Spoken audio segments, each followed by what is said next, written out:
ولكن المسلم ينبغي أن يتحصن بأذكار الصباح والمساء، وبأن يدعو بالدعوات الواردة التي إذا قرأها الإنسان لا يأتيه الشياطين. أبو هريرة لما كانت عنده أموال للصدقة وجاءه الشيطان وأخذ منها وقال له أنا فقير وذو عيال،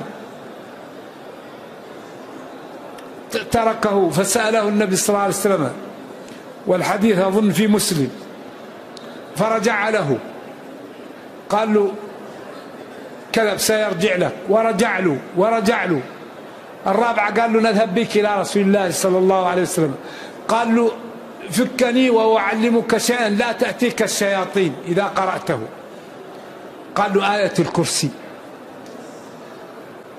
إذا قرأت آية الكرسي لا يقربك شيطان.